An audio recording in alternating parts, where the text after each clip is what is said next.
अखिल भूमंडलीय सर्व शिरोमणि मुनि समाज के संस्थापक आदि मुनीश्वर योगेश्वर सदगुरुदेव शिव मुनि महाराज की जय। उपस्थित मुनि वृंद, साधु सज्जन वृंद, संत वृंद, साधक वृंद, आध्यात्म ज्ञान के जिज्ञासुओं और प्रेमियों, सभी श्रोता वृंद, आप सभी को मेरा कोटिशः नमन, सप्रेम जय जीव। तो आध्यात्मिक चर्चा चल रही है और हम लोग सदगुरुदेव शिव मुनि महाराज रचित यह हवन नहीं है उस पर चर्चा कर रहे हैं। और हम लोगों ने जाना सदगुरुदेव जो बतलाए, चारों वेदों में एक भी ऐसा मंत्र नहीं है जिसमें इस प्रकार के मजहबी हवन के लाभ का वर्णन हो। यदि था तो इस मंत्र को लिखा क्यों नहीं? यह सब मजहबी बहकावा है जिसमें रति भर भी असलियत नहीं है। तो हवन जो होता है ना, सबको मालूम है कि मंत्रोच्चारण के साथ में शुद्ध घी को और कुछ औषधियों को, वो कुछ फल सबको भी लोग डाल देते हैं हवन कुंड में। आग जल रहा होता है, उसमें प्रज्वलित अग्नि में डालते हैं मंत्रोच्चारण कर करके, और मंत्र के अंत में स्वाहा कहते हैं, है ना। उसी को गुरुदेव कह रहे हैं सभी सब झूठी बातें हैं, ये जो अंधविश्वास है सब, है ना। इससे कोई लाभ होने का नहीं है। चारों वेदों में कहीं पर भी इस तरह का वर्णन कहीं नहीं किया हुआ है कि इस तरह के मंत्रों को उच्चारण करके और शुद्ध घी को अग्नि में प्रज्वलित कर देने से कल्याण होगा जगत का, या इस तरह की बातें बिल्कुल हैं ही नहीं, है ना।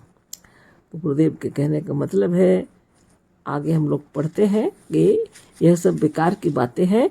और दयानंद सरस्वती ने इन मंत्रों को महिमा बतलाई कि मंत्रों का उच्चारण करके आग प्रज्वलित अग्नि में घी को डालकर मंत्रोच्चारण करने से यह ज्ञान हो जाएगा लोगों को। यह कैसे हो सकता है? ये मंत्रों का व्याख्यान विदित हो जाएगा, ऐसे गलत बातें हैं, है ना।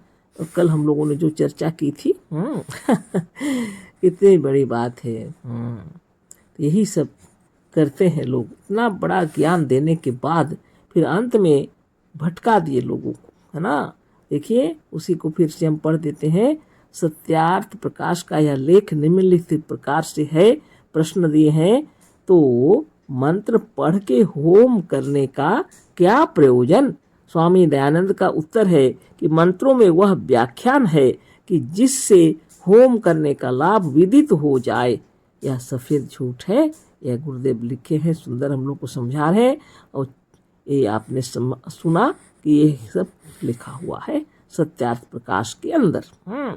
तब इसमें अपने गुरु की वाणी समझकर लोग कर रहे हैं, इसमें भी विश्वास करते हैं कैसे, जब सबका वो खंडन करते हैं।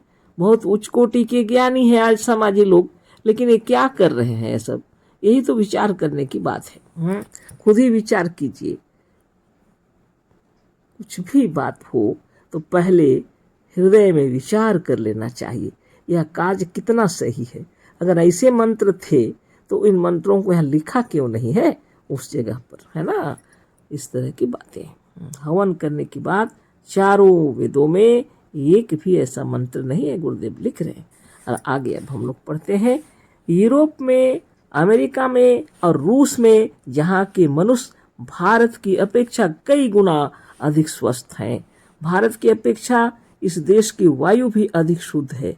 भारत की अपेक्षा इन देशों या इन स्थानों पर अन्न तथा अन्य भोज्य पदार्थ, दूध और घी भी अधिक होता है, पानी भी बरसता है। पर यूरोप, अमेरिका और रूस आदि देशों में हवन नहीं होते। इनसे इंद्रादि देवता भी भारत की अपेक्षा अधिक प्रसन्न मालूम होते हैं।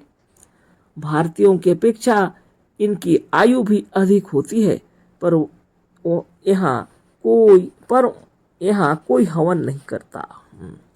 मजहबी किताबों और मजहबी लेखों में लिखा है, हवन से इंद्र आदि देवता प्रसन्न होते हैं, जिससे खूब पानी बरसता, अन्न होता है और वायु शुद्ध होती है, जिससे लोग निरोग होते और आयु बढ़ती है।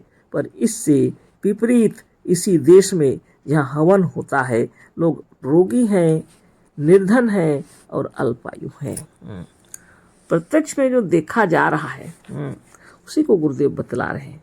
अभी तो बहुत गड़बड़ कर दिए लोग, विदेशों में भी जा जा करके हवन कर रहे हैं, लोगों को शिक्षा दे रहे हैं।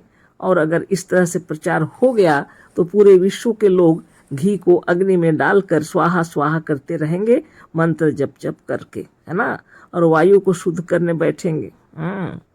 और सोचेंगे इंद्र आदि देवताओं को भोज्य पदार्थ पहुंच रहा है। तो इस तरह की जो बातें हैं, आप स्वयं विचार कीजिए, आपकी अंतरात्मा आपको क्या कह रही है। तो इसी विषय में गुरुदेव लिखे हैं कि यूरोप, अमेरिका जैसे जो देश हैं, है ना, रूस आदि जो देश हैं, यहाँ हवन नहीं होता है। हाँ, लेकिन वहाँ देवता लोग ज़्यादा प्रसन्न है लगता है, इसलिए वहाँ बारिश भी खूब होती है। अन्न वस्त्र नहीं, यहाँ हम वस्त्र भी तो उसी से उत्पन्न होंगे ना, खेती से ही निकलते हैं बहुत सी चीज़ें। मान लीजिए मेरा मुंह से निकल गया कि अन्न वहाँ पर ज़्यादा है, दूध घी सभी कुछ ज़्यादा है, वहाँ के लोग दीर्घायु भी होते हैं। हाँ, जबकि वहाँ हवन नहीं होता। तो गुरुदेव कहते हैं मजहबी किताबों और मजहबी लेखों में जो लिखा है कि हवन से इंद्रादि देवता प्रसन्न होते हैं, जिससे खूब पानी बरसता, अन्न होता और वायु शुद्ध होती है, जिससे लोग निरोग होते हैं और आयु बढ़ती है। पर इसके विपरीत इसी देश में जहाँ हवन होता है, लोग रोगी हैं, निर्धन है और अल्पायु है। हमारे देश में जगह जगह पर हवन हो रहा, भारत में यहाँ के लोग रोगी भी हैं, निर्धन भी हैं, अल्पायु भी हैं। बहुत बड़ी बात। वायुमंडल शुद्ध हो या न हो, लेकिन मनुष्यों की मनोवृत्ति विकृत होती जा रही है। सबसे ज़्यादा यहाँ पर मतलब ब्लैक मार्केटिंग, घूसखोरी सब भी चलता है, चोरी भी चलता है, जहाँ तक देखने में हमको आता है।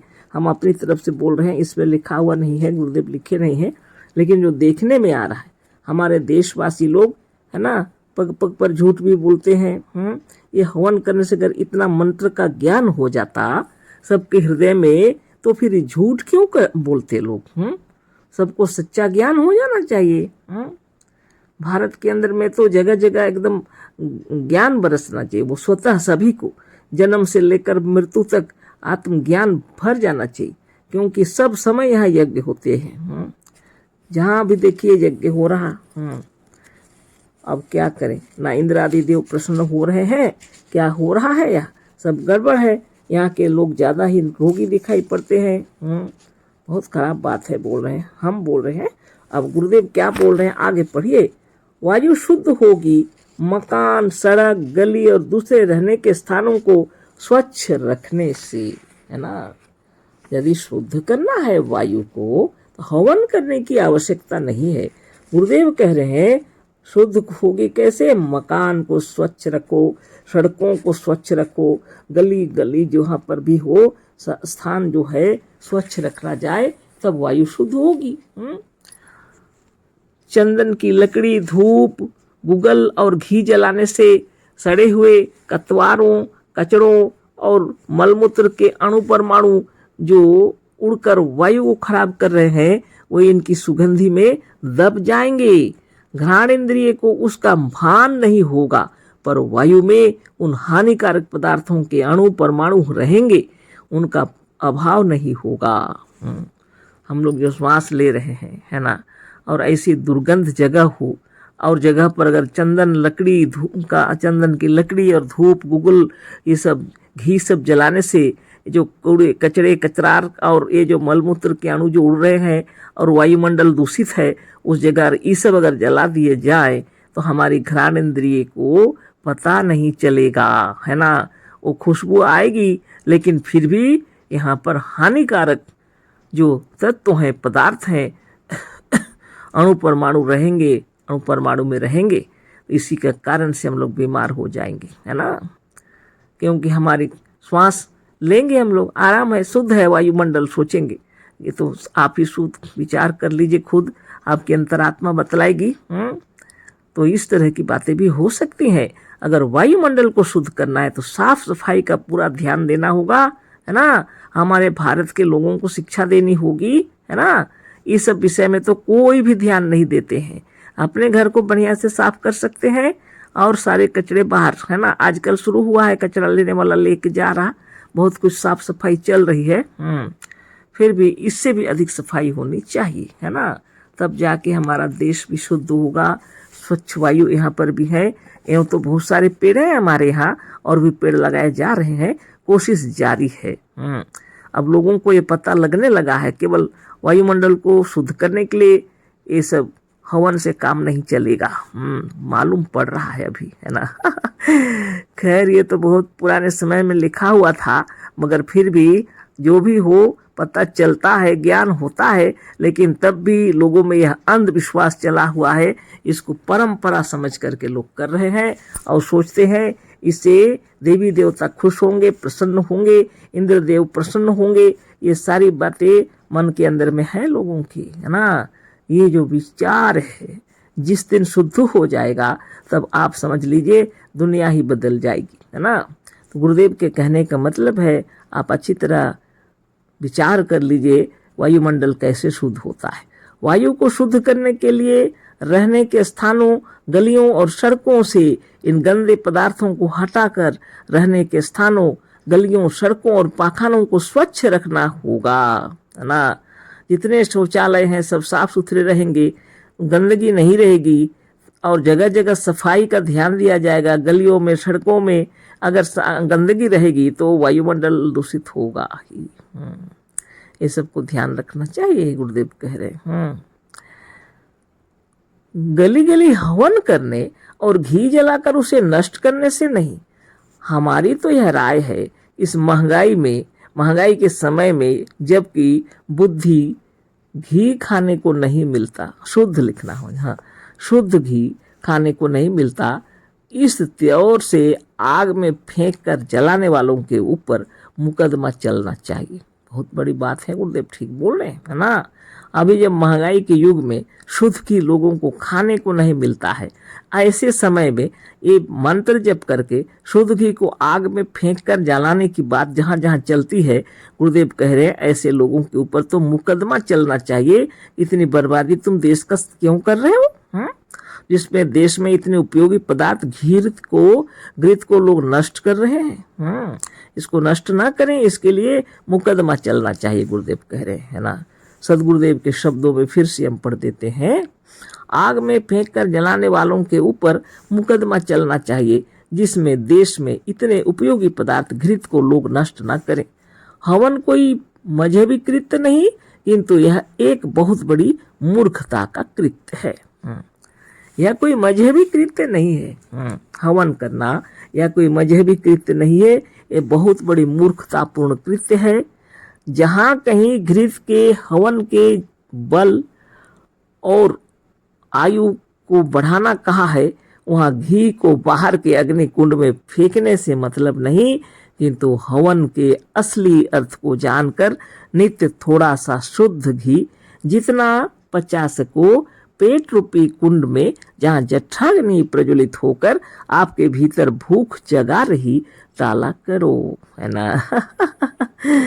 इस शुद्ध घी को शुद्ध विचार से जो अगर भोजन हजम करते हैं, अगर खा सकते हैं, तो थोड़ा जितना हो सके घृत से बने हुए भोजन या तो शुद्ध घी को जितना हो सके अपने जठराग्नि यानी पेट में डालो, यानी खाओ, बोल रहे हैं गुरुदेव, है ना। तो घी में कितना गुण है, जिससे हमारा शरीर शुद्ध बुद्ध निर्मल और निरामय होने लगेगा। हजम करने की शक्ति नहीं रहेगी तो लोग खा नहीं सकेंगे। इसलिए जितना हो सके अग्नि में फेंकने के बदले, है ना, इसको अगर खाने के लिए अभ्यास कर लो शुद्ध घी, तो शरीर भी स्वस्थ रहेगा, गुरुदेव के कहने का मतलब। हाँ, तो उन्हीं के शब्दों में हम पढ़ देते हैं अंत तक, यहाँ तक और ये पूरा हो गया। जहाँ कहीं घृत के हवन से बल और आयु को बढ़ाना कहा है, वहाँ घी को बाहर के अग्निकुंड में फेंकने से मतलब नहीं, किंतु हवन के असली अर्थ को जानकर नित्य थोड़ा सा शुद्ध घी जितना पचा सको पेट रूपी कुंड में, जहाँ जठराग्नि प्रज्वलित होकर आपके भीतर भूख जगा रही है, पुस्तक में लिखा है, डाला करो।